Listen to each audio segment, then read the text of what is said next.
Welcome to number 9 in the series.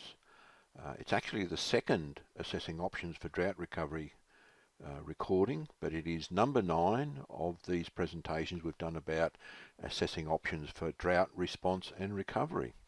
If you've made it this far, well, you've done pretty well. Let's just recap that we've previously done options for recovery in a little bit of simplistic look at it. That's available on the Future Beef website. This one is about going that step further and trying to look at recovery options, how they might be impacted by climate variability. And in that, because it's climate variability, we've got to also include response in that analysis. So let's think about incorporating climate variability. We've shifted from our North Queensland, our Lower Cape example property.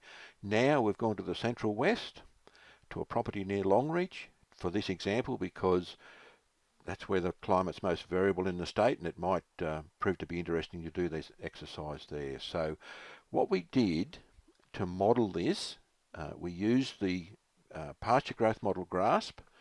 Giselle did some runs for us using GRASP, and we integrated that with a beef a version of the Dynamo+ model that we modified to work with GRASP. And the way we modified Dynamo+ was to use the growth that came out of GRASP and the stocking rates that came out of GRASP to indicate steer growth rate, cow sale weights, heifer growth rates. But then we needed to estimate conception rates and mortality rates, and we used the functions developed by David Mayer and published in 2012 for mortality and conception in this modelling process. So we used the GRASP outputs and modified them with these Mayer functions to come up with a herd model. We modelled the last 36 years of climate data. The economic model's only for the last 30 years, but we did a run of 36 years to allow things to settle down in the model for a Longreach beef sheep property. We worked with local DAF staff in Longreach, a couple of producers and consultants in the region out there to identify what we thought was a good starting point in terms of the sort of enterprise that was optimal for this property at Longreach.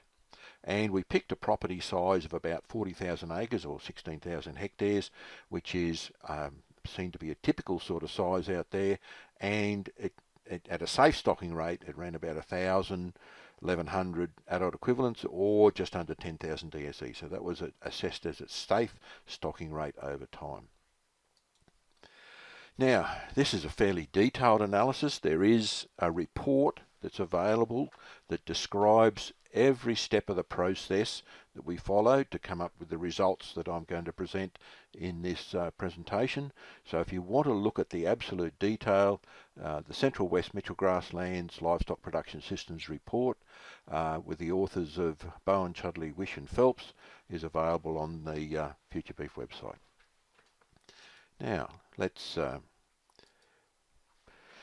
get into this process of doing this analysis. So we picked a climate sequence from 1987 to 2017. We only did it for one climate sequence, simply due to lack of time and resources.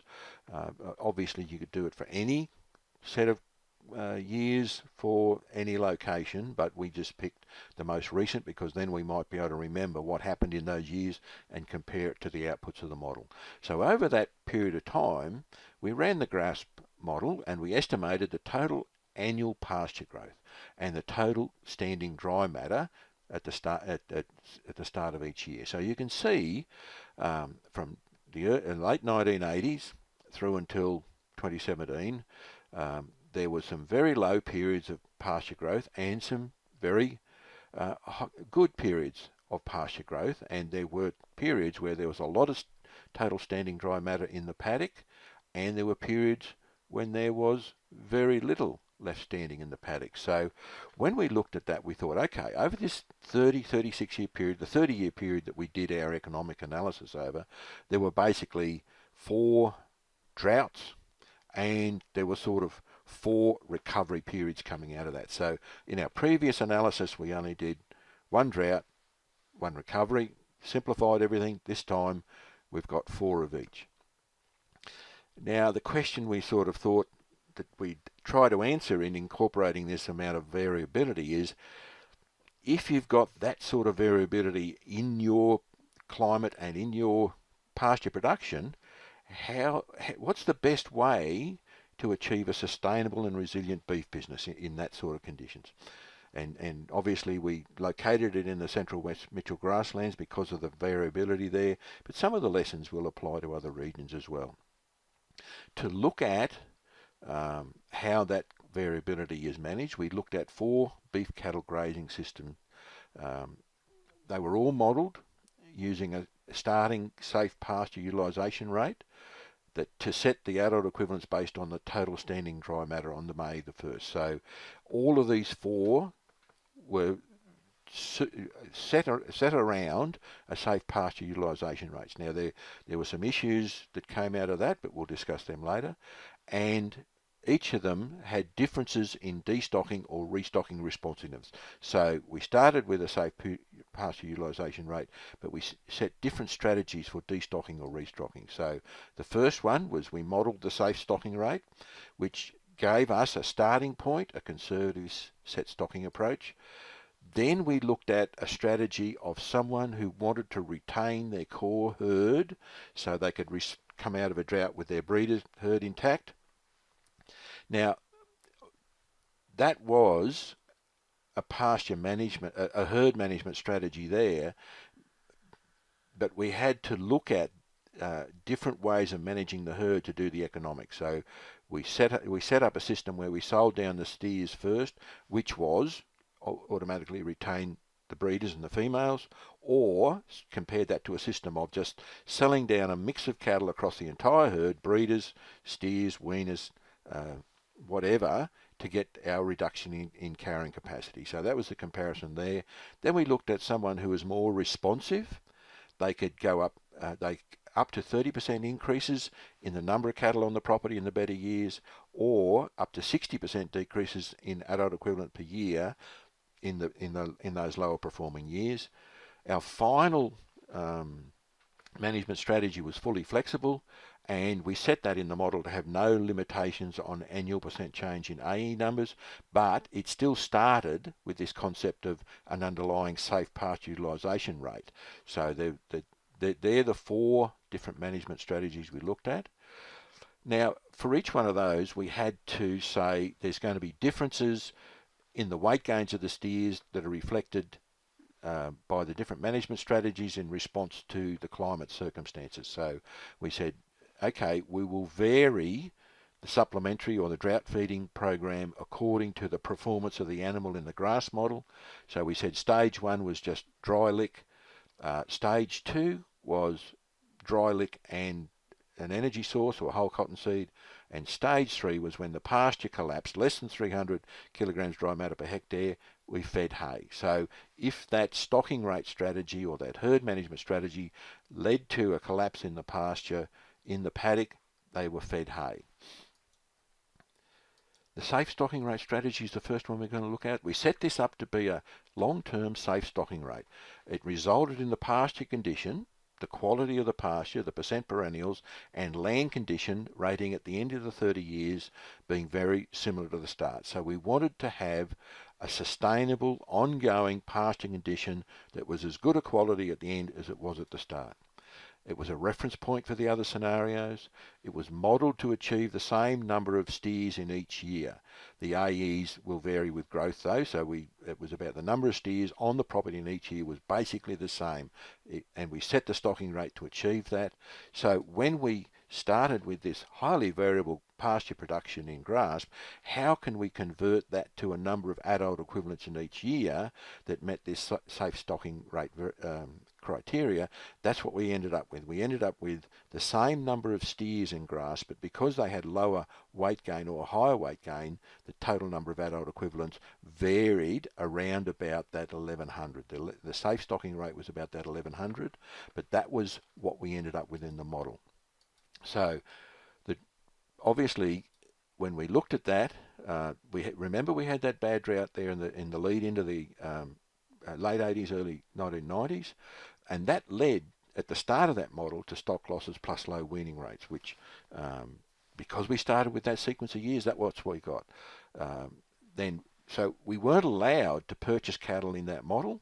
We didn't trade anything, so the herd was unable to rebuild because we started with this low weaning rate here and matched the available pasture model by grass. So there was a few shortcomings in that modelling process that were due to the rules, but we ended up with a couple of years here with a low number of weaners coming up, which the herd had to rebuild from that, and they rebuilt slowly. So we've got to remember that in the results.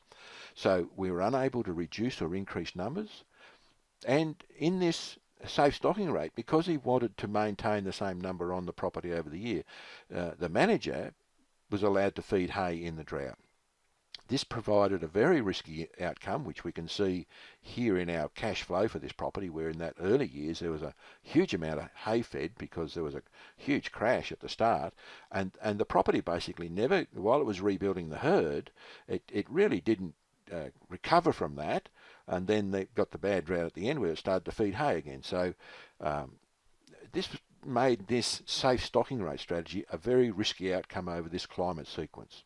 It meant that the model property is probably not viable under the conditions we modelled it, but when we sat down prior to this modelling process and decided what our conservative stocking rate best management practice property would be, we basically came up with the same result, that if you run a very conservative stocking rate and run best management practice in this region and you don't respond, you can have a very risky outcome, which was a bit of a surprise, but there's the economics. So these numbers here, that minus 4.832, that is the net present value, and it's calculated at a 5% discount rate. So we're saying the money that we invested here to get this cash flow and these returns and sell the property at the end there at the same value we bought it, if you had the opportunity to invest that money somewhere else at 5%, you were probably about nearly $5 million better off by taking those funds and putting them somewhere else at 5% over those 30 years. The return on the funds invested that you actually achieved by investing in this form of management at Longreach was less than zero.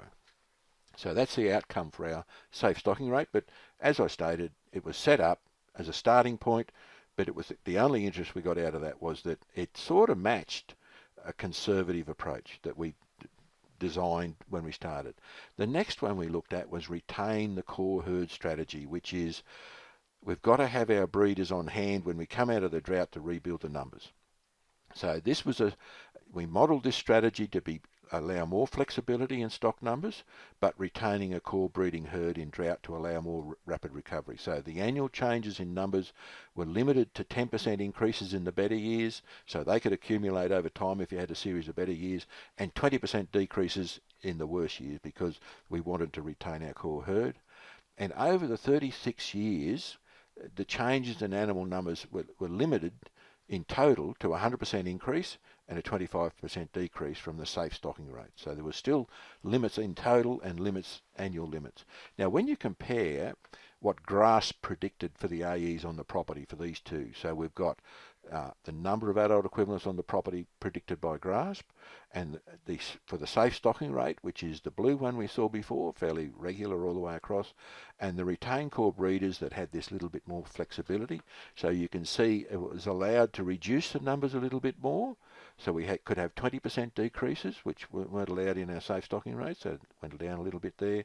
And then over time it was allowed to build up by 10%, 10%, 10%, and then it reduced again and reduced again. So you can see there was more adult equivalents on the property through here in the better years.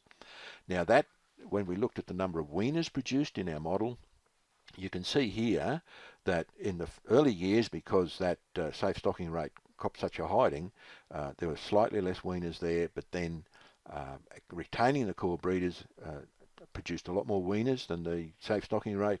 But then here in the end, when the drought hit and we had our 20% decreases going on, compared to that safe stocking rate, there were less weaners produced there, simply because we're a little bit more responsive in reducing our numbers.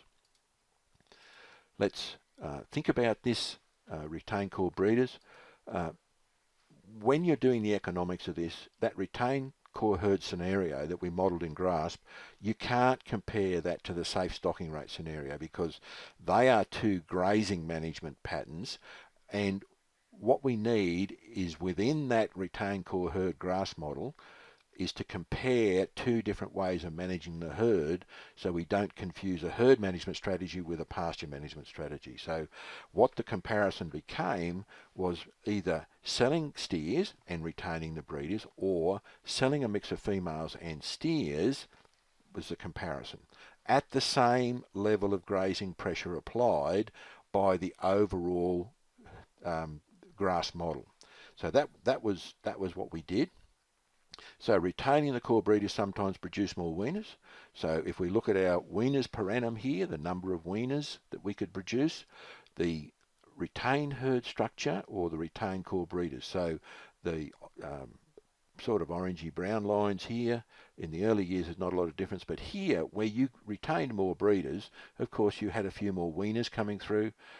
There was a bit of a switch over there when there were animals being sold, and then coming out of the early 2000s drought, because we'd retained our breeders here, of course there were a lot more weaners coming through the system there, and then they all crashed equally bad when the drought hit because they were all reducing at the same rapid rate because of this drought in the late in this late period here.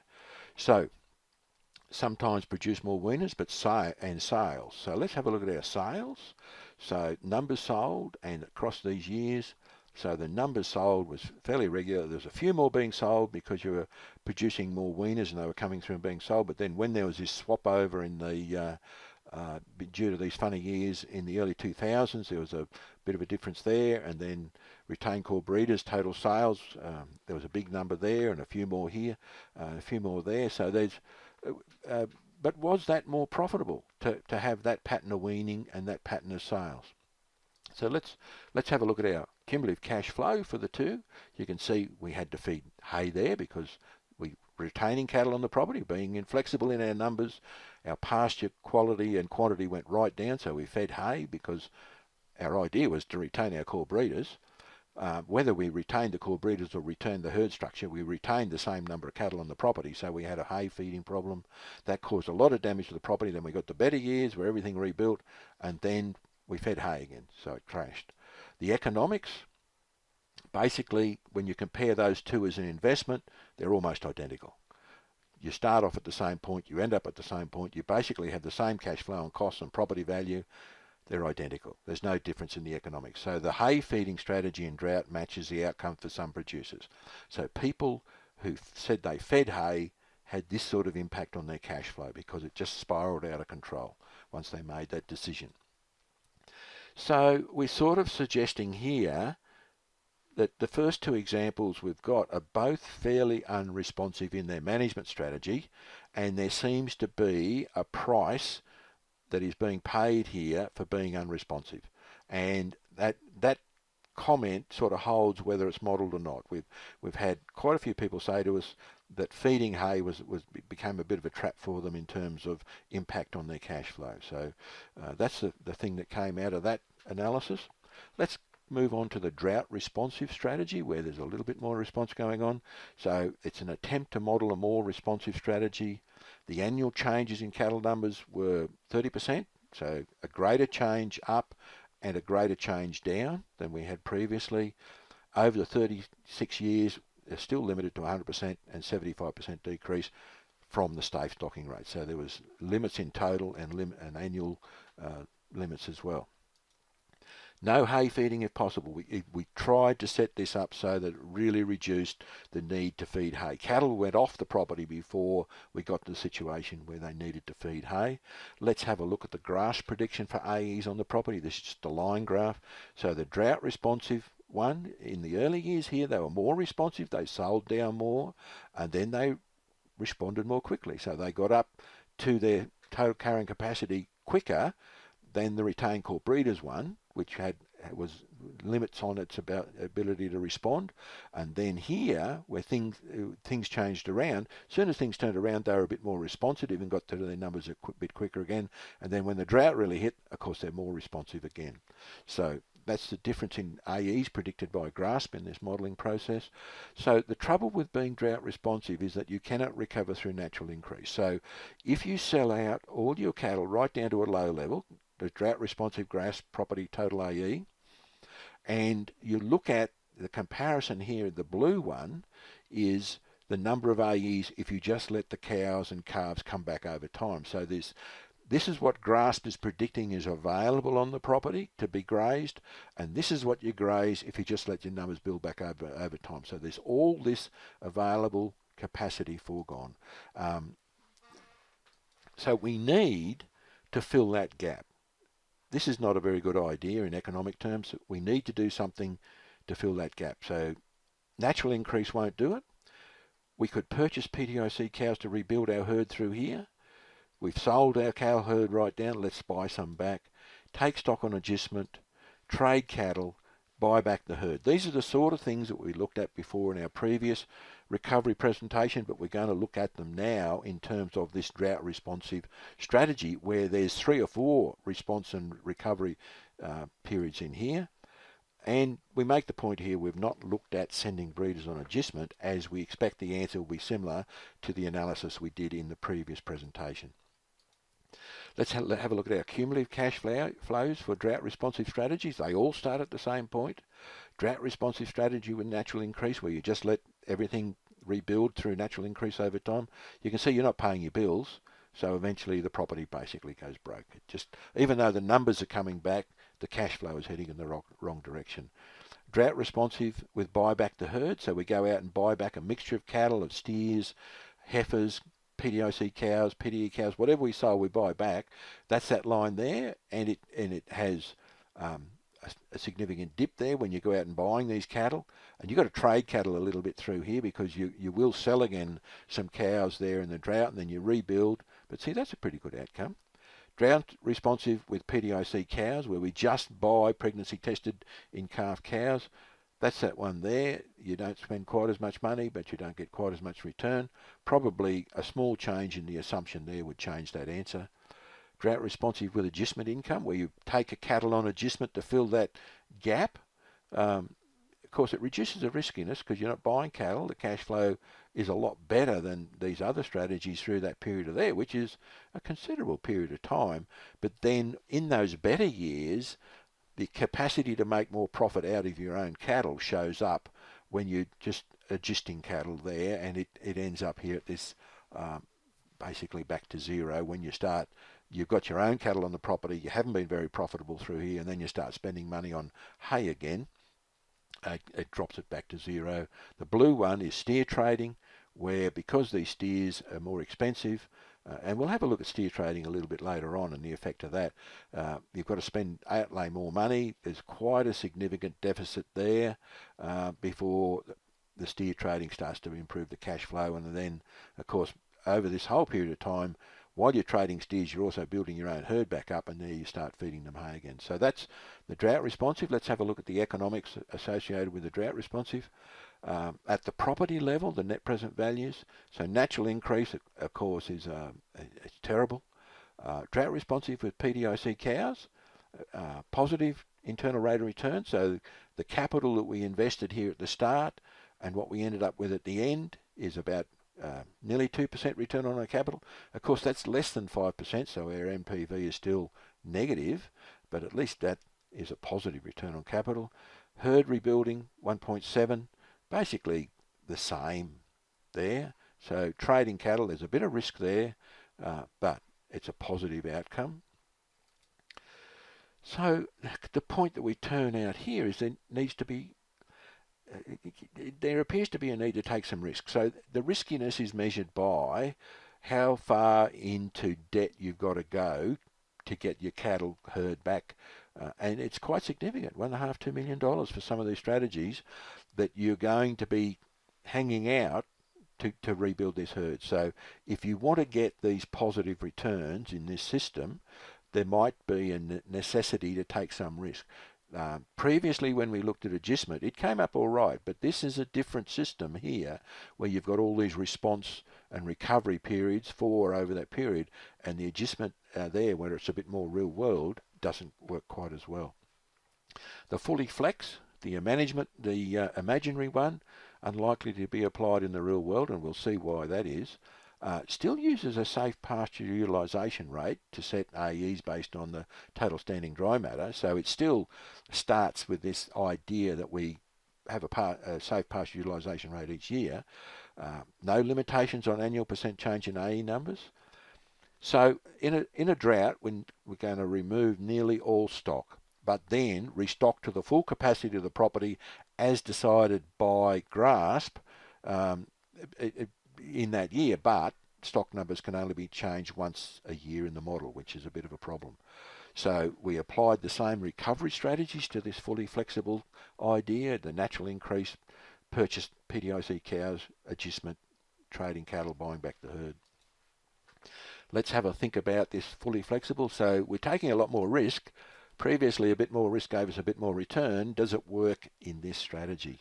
And you can see here when we look at the annual property AEs calculated by GRASP, this is what GRASP predicts, that if you follow this fully flexible rule, so, okay, you have less cattle on the property here in some years because you're being more flexible, but in some years, look, there's up to 6,000 AEs in that early 1990s that GRASP is saying you could stock on this property.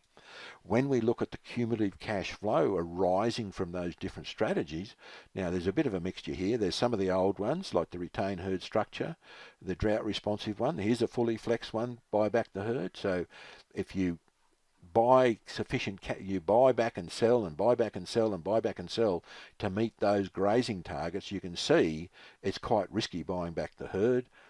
Rebuilds and then crashes again. It doesn't end up too bad in those late droughts. But this riskiness here of having a deficit of over $5 million is basically untenable on this property. That strategy wouldn't work past that point, even though if you started here, you'd think, oh, that's a pretty good strategy.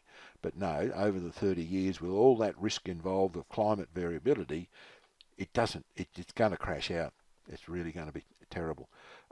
If we look at fully flex with adjustment, well, filling the gap, filling these big areas here with adjustment cattle maintains a pretty positive cash flow all the way through there. It goes down at the end. And compare that to, say, drought responsive with adjustment income. So there's the adjustment income if you're drought responsive. There's the adjustment income if you're fully flexible. Oh, there's nearly $2 million difference between there, and you'd think you were sailing pretty well at that point. What about steer trading? We haven't got steer trading on that graph. Let's think about fully flexible steer trading. We're going to be turning over lots of beef because when we're stocking this property to fill in those available AEs, we can go out and buy up to 7,000 young steers to stick on that property according to GRASP. And when we look at the weight gain predicted by GRASP, some of these predictions, like in 1992-93 here, we bought about 7,000, but they only put on 25 kilos. So there's the risk in steer trading in this highly variable environment that you'll think, I've got a lot of GRASP, I'll go and stock it up, but then suffer a low weight gain. So what impact does that have on your profitability? In the last year here, we might have only bought 1,000 steers, but look, because they ran into the drought, we lost 30, 40 kilos. So that was terrible. So turning over lots of steers, some years here we've got lots of good weight gains, we've got lots of extra steers on the property, should it make lots of money? Now when you look at the cumulative cash flow, it also crashes out because, so in the early 90s here, we went out and bought thousands of steers and they only put on a small amount of weight. So they lost money on a per head basis by the time you took your transport costs on and off the property. So at long-term prices, that steer trading is very risky when you're going on this fully flexible strategy. And you might say, okay, at long-term prices, I can do better than that. I can trade cattle. I can get 10 cents a kilo more for the sale price compared to what you're predicting here. And even if you hold the purchase price the same, put 10 cents a kilo more on the sale price to make it more profitable, it's still, you get that situation in that 30-year period where you buy a lot of steers and they don't put a lot of weight, it's gone. The property and everything is forfeit about there. So it's going to happen there sometime. So that's a very risky strategy. Let's think about this fully flexible with agistment, it looked rather spectacular here, and it was a very good strategy. And there's lots of money in the bank here, but then what happened to this cash flow here at the end, where it ended up with nothing in the bank if you followed it right through? So fully flex with agistment, more risk for likely lower returns. What happened? Now, because we were running this property right to the edge in our grass model, and we were leaving our cattle on the property, and we couldn't shift them off when things went wrong, by the end, towards the end, when we got into this 2013, 2017 drought period, the fully flex with agistment, because we've been running a lot of those cattle, we started that period with a lot less dry matter in the paddock, and we were eating that away. So that management strategy led to less dry matter in the paddock towards the end of the period. Our drought responsive with agistment, because we're being more responsive and not pushing the property so hard, we started that drought period with more dry matter in the paddock, probably double, and you can see that it was eaten away as we continued over those very terrible drought years down to a very low level, but then responded. So our fully flexed didn't respond as well because we'd done so much damage to our pasture, whereas our responsive responded a little bit better. When we look at the total AE predicted by grass on the property over those years, you can see fully flexed with agistment had less adult equivalents on the property in 3 out of those 4 years. So that was because we had less dry matter for them to eat, so we couldn't stock as heavily. The damage had been done previously, and what the damage led to was in those years where we had less than 300 kilos of dry matter in the paddock, we had to feed hay in the model. And here, although we've got less cattle on the property, we're feeding hay to keep them alive, and that led to that crash at the end. So being fully flexible, having agistment cattle there and leaving them in the paddock did end up with a negative internal rate of return, even though it said over the period you increased your profitability. And so let's have a look at the summary of these grazing results for this property, for these analyses. Now, the investment return is expressed as a net present value. So the net present value, remember we took all the cash flows and the opening and closing value of the livestock on the property and the land and brought them back to the starting point. So it's the net present value. So that's how we can compare all these things with different timing of cash flows and livestock purchases. We bring them all back to a common point in time, discount them at the same discount rate, so then they become sort of comparable. So it's over the 30 years at a 5% discount rate. So net present, the property level, so this is for the whole property. These ones over here are just for the difference between some of the strategies. So let's look at the whole property, and you can see we went right through them. And most of them are pretty ordinary, except drought responsive, buy back the herd or PTIC cows. When we get down to our fully flexible, some of these are quite disastrous, obviously. And when we come over here and look at our partial discounted cash flow budget, which is a budget that we do for the difference between the strategies. So we selected the retained herd structure as our base, and remember we compared that to retained core breeders, and there was very little difference between the two. So there's a little difference. But some of these other ones, when you look at the difference between the base here of retaining your core breeders or being more flexible, there could be up to roughly $100,000 a year over the 30 years on average extra profit compared to being retain the herd structure or the core breeders, being inflexible and occasionally feeding hay. So there are significant differences there in the profitability of those choices that you make for running this property under this very variable climate. Let's have a look at the effect of the grazing strategies on pasture and land condition. So it's not all about economics, it's all about maintaining the pasture and land condition over time, so these systems are sustainable in these highly variable climates. Now, everything started in B condition. The open down, mostly open downs land type was what we're looking at, the majority of the property. We did have other land types, but I picked out the open downs land type as an example. So the change in percent perennials with grazing management. So the change in percent perennials is an indicator of quality of the pasture, and that's what we want to maintain over time in this environment. So everything started in B, which is fair average quality. And at the end of, now this is for the full 36 years, so it goes from 82 right through to 2017. The 30-year economic analysis sort of started out here and went through there, but this starts back right at the start of the complete grasp run, and you can see we had those terrible drought years in the late 80s, and then things rebuilt a bit, but they ended up with quite big differences in the pasture quality at the end of that period. The land condition rating that we've got here is based on the average of the last 5 years. So we looked at the last 5 years and said, okay, after all that management over that period of time, what is our land condition based on the average of the last 5 years?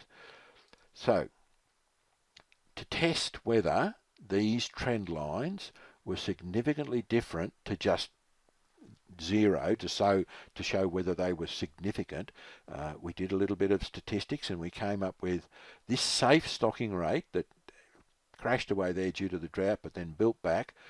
It had a significantly positive trend in pasture quality. The drought responsive also had a significantly positive trend over this sequence of years in pasture quality. The retained core breeders had no significant trend, and the fully flexible had a significantly negative trend over that period. So that's interesting. The impact on quality that was caused by that very aggressive management strategy, even though it was underpinned by that safe utilisation rate. Key messages that we found when we threw all these results up in the air and watched where they bounced. So for this drought responsive manager, the strategy that underpinned that person's thinking, that person who is prepared to change livestock numbers in response to pasture availability, in our circumstances over this analysis period, they showed to be more profitable. And we sort of predicted that, given the right way of going about this and balancing, it was a bit of a balancing act, but you could add $100,000 compared to being inflexible. Now, during the recovery part, when you look at drought responsive, this using adjustment income to utilise available pasture while building up herd numbers was a low-risk strategy. Now, it was also a low-risk strategy when we looked at it in our previous analysis, where we just looked at one drought, one recovery. But in this analysis, because we had those 4 recoveries and 4 response periods, likely to be less profitable than the more riskier alternatives.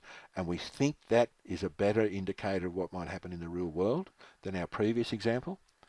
Now, in this recovery period of the drought responsive manager, purchasing PTIC cows and trading steers, they were higher risk, but likely, with the correct way of going about things, to result in greater profitability in the longer term. The drought responsive strategy also maintains land condition over the 36 years. So that's a bit of a key there in that analysis. There's a bit more risk in there, more profit, but you could maintain the quality of that country, so it's likely to be quite sustainable, that strategy. Fully flexible incurs more risk, significantly more risk, for likely lower returns, likely the failure of the business, and you ended up with pasture degradation.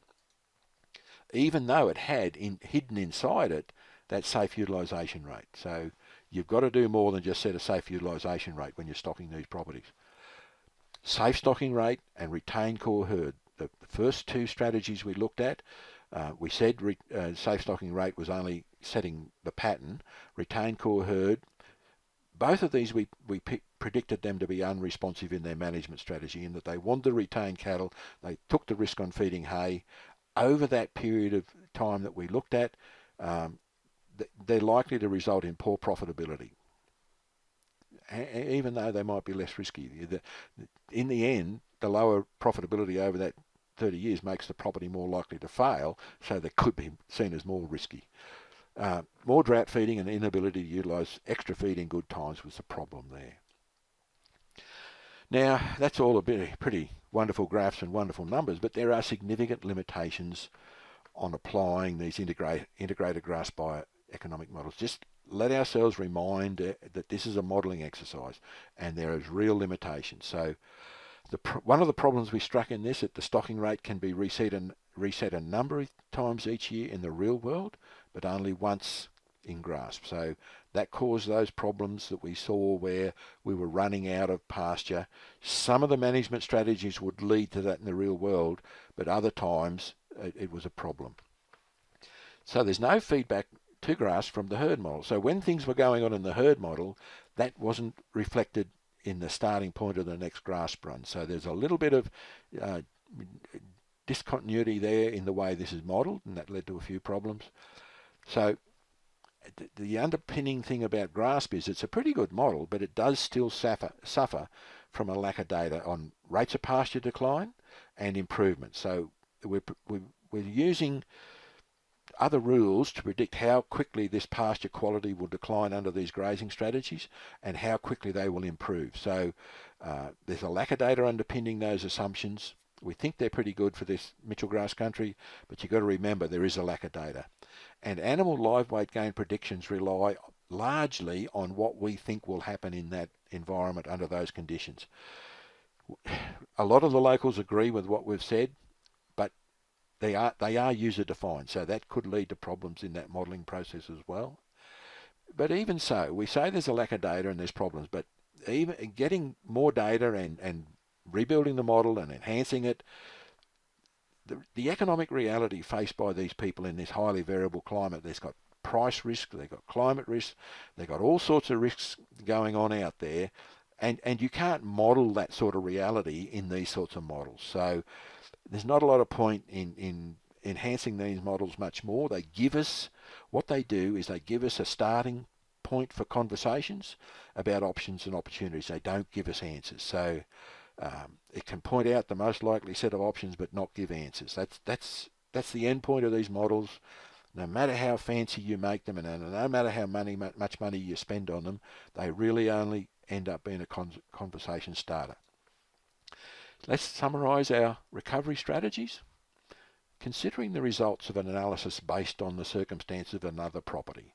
So this is getting back to how do we use this information to help us manage what we're looking at on our property. So you can consider the results of this analysis. It's based on the circumstances of a model property or another property as used in this study. It's a way of understanding the key factors. It's not really going to give you an answer. We've pointed that out. Producers or their advisors can use these tools and models that we've showed and explained and provide examples of to do their own analysis specific to their circumstances. So it's about sitting down and saying, what are the circumstances I face? How does this tool help me make a decision at this time? We still believe that this is the right planning framework. This will line up everything and point out the most efficient way forward. It won't give you the answer, it'll give you a direction. Thank you.